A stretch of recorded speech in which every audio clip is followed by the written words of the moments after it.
Right, we're live at Siftach, Parshat Matos-Masei. We just enjoyed a really interesting discussion on this idea that comes up 9 times in this week's Parsha about Hichaltzu, which means arming yourselves, and it seems like it's a direct connection to entering Eretz Yisrael because they're fighting the war of Midian and now getting ready to enter Eretz Yisrael. And it's just the topic I wanted to discuss, and we all had lots of insights. Please share your own in comments on what it means to be armed for our avodas Hashem and spiritually armed. So Parshat Matos-Masei are together most years, which tells us something really significant. Also, they're always read during the time of Bein HaMitzarim, which means the 3 weeks been the time when we were the 3 weeks of mourning the Beit Hamikdash, from when the walls were sieged until the Beit Hamikdash was destroyed.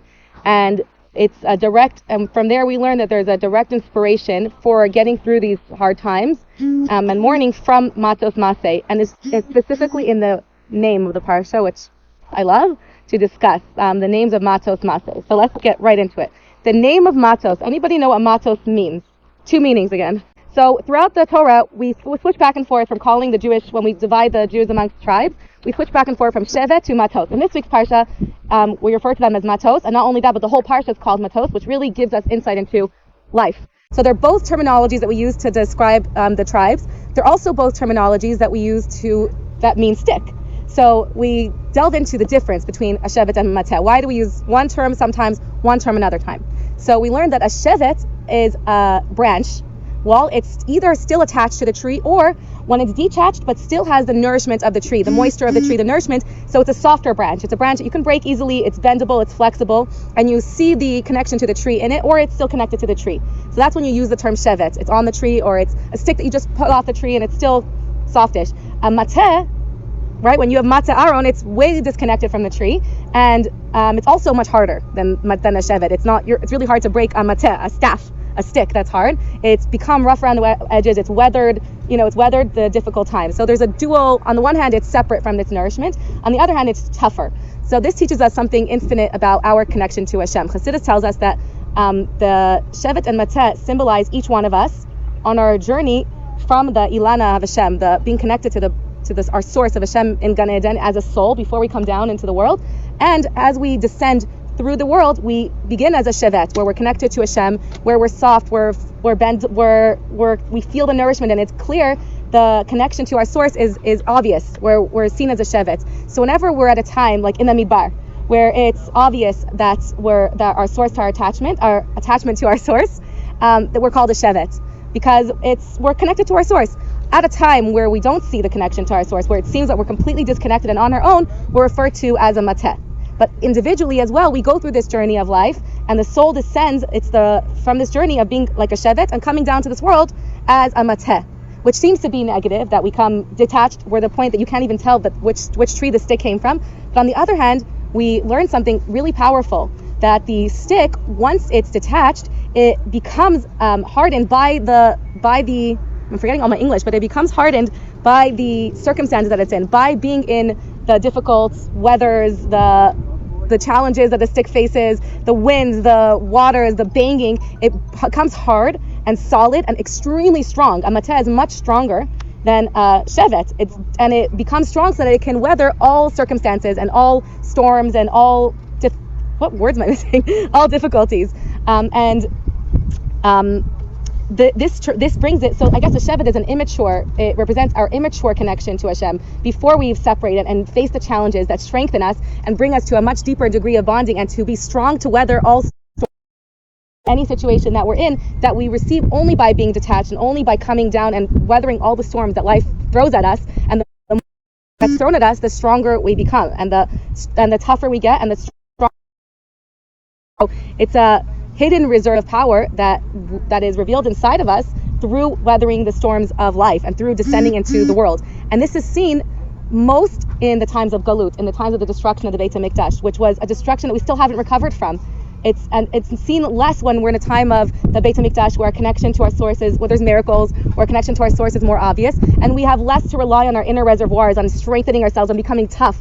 Jews in Israel, right? We're tough. We're sabras. You come to Israel. When my husband first came here for the first time in his life after he got married, he did not know how to deal with Israelis. They were so tough around the edges. He wanted to run away. He was scared to go on a bus. I had to take him on buses because he could never make it on the bus because First of all, the driver yelled at him, everyone yelled at him. He couldn't even get on the bus because of all the people pushing. It was like traumatizing. But on the other hand, as Jews conquering what we had to be in Eretz Yisrael, we gained a tough skin that on the one hand makes us tough, on the other hand, we're strong and we can weather anything and we can deal with anything that's thrown at us. Whatever comes our way, we're ready for it. Like, look how we're dealing with coronavirus. We're ready for this. We're like armed. We're always prepared to go to war. Like, we're armed. It really kind of ties back in to being armed and ready all the time because we've been through so much. We're toughened, but not just hard on the outside. The strength comes from within. And it's very similar to a relationship. There's a premature relationship where we start off in a new relationship and it's really cushy and we're all connected like a Shevet and it's really soft and beautiful, but we haven't weathered anything together yet. And the depth of that relationship only goes so far. A friendship that hasn't really ever challenged itself, those friendships kind of fizzle out faster. But when you've gone through a lot together as a friend, and especially in a marriage or in a lifelong partner, when you start off, you think you're connected, but the relationship really only reaches as far as it can reach. When you've gone through so many difficulties together and overcome obstacles together, it pulls out the strength of a Mateh, and it makes you so much stronger together because you've overcome so much together. That's the mature, deep bonding of a relationship, and that's why if relationships were easy, if you were married yourself, there wouldn't be that depth of connection. It would kind of feel really blah and boring and lacking a lot of depth, and our relationship with Hashem as well. And we've seen as we go through a lot together as couples, and the more that adversity that we face either together in the outside world or even amongst ourselves, and we push through and have to overcome really challenging obstacles that seem like this is bad for our relationship, this is separating us. But once we can draw inner strength and inner commitment and inner love to push through those obstacles and overcome it, we reach a much deeper connection and a much deeper bonding and an aliyah in our relationship that is so much deeper, and inner strength that we wouldn't have had to pull out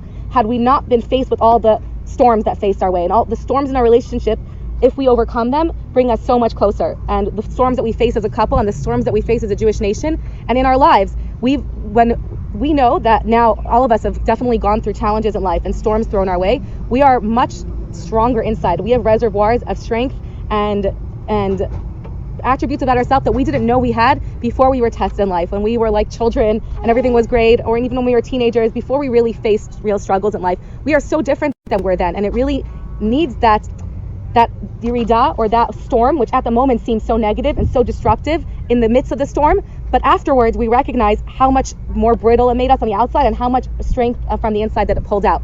And that is really the message that we take in our times of galut right now, not just that it's a yirida l'tzorech aliyah, not just that in the end it will be good after the storm, but even in the moment, the storm itself, the galus itself, the struggle itself is actually in the aliyah itself, is actually the process of, in that process itself, we can look back and even now kind of glean light and see that right now we're growing as well. And right now this is the process of growth. It's not like when we get past it, it will be better. Even right now we're growing, and at the exact moment. And the Rebbe actually teaches that we see it specifically when the Parshiot Matos and Masei are connected, are read together, because Masei is the Ela Masei b'nei Israel. It lists the 42 journeys that we left, that we as a nation faced when we left Mitzrayim to enter Eretz Yisrael. Bye. Thank you so much for joining, Michelle. Hi everyone. And it's really Masei is not just one journey. It doesn't take just one journey to leave Eretz Yisrael. There's a lot of questions on the term Ve'ela Masei. These are the journeys that we left Eretz Yisrael. How many journeys did we take to leave Egypt, to leave Mitzrayim? Just one. Only the first journey we left Mitzrayim. But the pasuk says these are the 42 journeys that left Mitzrayim. But only the first one we left Mitzrayim. The other ones we were leaving wherever Ramses and all the other places that we stopped at. But all of those journeys are considered leaving Mitzrayim, because we know that leaving Mitzrayim is leaving our Meitzar, our places of constriction. And each journey in our life, and each one of those journeys is all leaving a level of Mitzrayim. But not only that, anyways, I'm getting off, but the idea of Masei is that even when you leave Mitzrayim, as soon as you left Mitzrayim now, you're not done yet. You might reach a place of complacency and feel like I left Mitzrayim, I made it to Eretz Yisrael, I'm where I need to be, like I can rest now. But no, there's always another journey, Masei. There's many journeys to leave Mitzrayim. As soon as you leave Mitzrayim and you enter a new height in yourself, a new place of growth, you have another level to reach now, because that place becomes Mitzrayim. Do you understand? Each place, the place that you were in, becomes limiting for you, because you have always another level to ascend to. So the space that before was freedom for you and growth now is limiting for you, because your soul is boundless and infinite. So Masei is the growth that comes from Matos, from being hardened, by being in stormy times, in Galut, from the soul's journey downwards. It directly comes Masei, but the connection between Matos and Masei, you're following? Let me know if you want me to break it down more.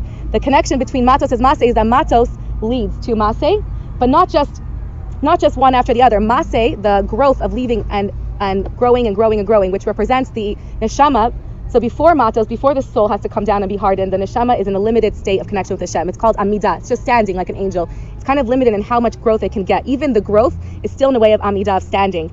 And after the soul comes down in the world and becomes hardened through Matos and gathers so much inner reservoirs of a Mateh, of a stick, then Masei, when the soul returns, or when even now the soul reaches a level of Masei, which means that there's infinite journeys to take. It's no longer limited in how much godliness it can experience and how much growth it can experience. It's a growth-oriented soul. It's a soul that can continue to work on itself and grow boundlessly. So the elevation that the soul reaches through entering this world and strengthening itself is boundless. The soul then reaches higher and higher levels, and it says that once the soul departs the body, it continues to live on forever, but it's no longer an omed. It can now absorb and continue to grow infinite levels, and hopefully we won't have to reach that state in our body and in our lifetime. When Mashiach comes, we can continue to infinitely grow and not just stand in one place. We know that when something stands, it starts to smell really bad and stink. Even when water rushes, it's clear and beautiful, but I went to a spring that wasn't moving. It was green and stinky, and I couldn't even go in because it wasn't flowing then. It really starts, anything that stands for too long starts to smell bad. When your laundry is not hanging moving, my laundry right now, it's smelly because I haven't hung it up in 2 days. Been exhausted.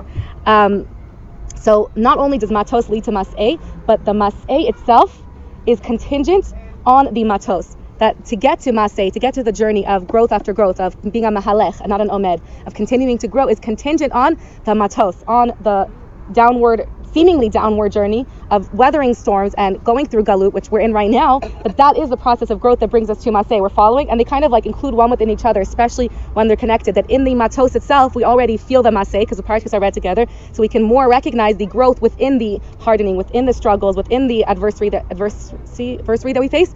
And in the Masei, in the growth, we can see already look back in it, and the Mashal actually says that the reason that we counted the 42 journeys right before we entered Israel is a mashal, the Medrash says, of a king who they did a really long and difficult journey and with his son to get somewhere, and in the time it felt really frustrating, like we're not getting to our destination, it's just another setback, and now we have to stop. And the Jews went through so many setbacks, but once they get to the destination, they can then look back, and the king tells his son, this is where you were, this is where we stopped for this, and they can see now how each part of their journey led them to where they are now.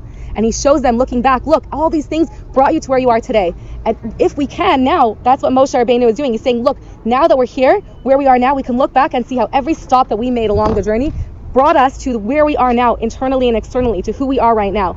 And we can, even in the Masei, hopefully stop and reflect and realize that in the Matos, in the journey that's difficult, stop and look at the bigger picture and see how this is making us who we are. And these pitfalls are not just pitfalls and setbacks, they're actually part of the journey.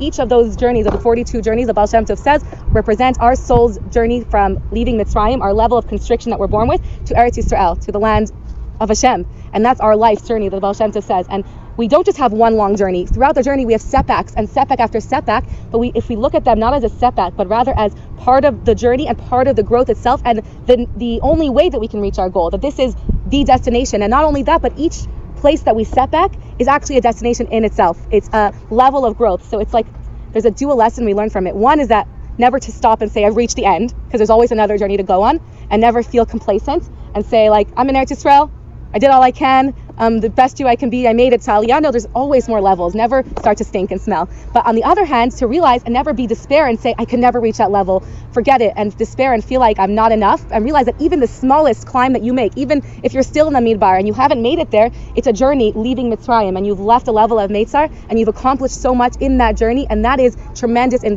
defining who you are and strengthening you. And each journey in itself, and when you have to rest and take a plateau and rest, that's okay. You're resting with intention that when you're strong and when you're ready, and when Hashem shows you the Anan and that it's time to move forward, Hashem will show you and give you the strength to move to a higher level. And you're resting in order that you can continue journeying. And it's okay to say, I need to breathe, I need to rest, I made it here, and to be proud of your accomplishments of where you are till now, with the goal that I'm always going to move higher when Hashem will give me that strength. So we have a double-edged journey. So I bless us all to be strong like a Mateh on the inside and on the outside, and to see within the journeys the strength that we're gathering, to gather so much strength for ourselves and for all those around us, and that we continue to journey on, rest when we need to, and always look to higher goals and reach the highest level that we can, and be joined in Eretz Yisrael by everybody, and our border should be expanded to that of God, to the Jordan. That would be really fun. And Mashiach should come right now. Refuah Shlema to all that need. And thank you, Hudis, for sponsoring today's class.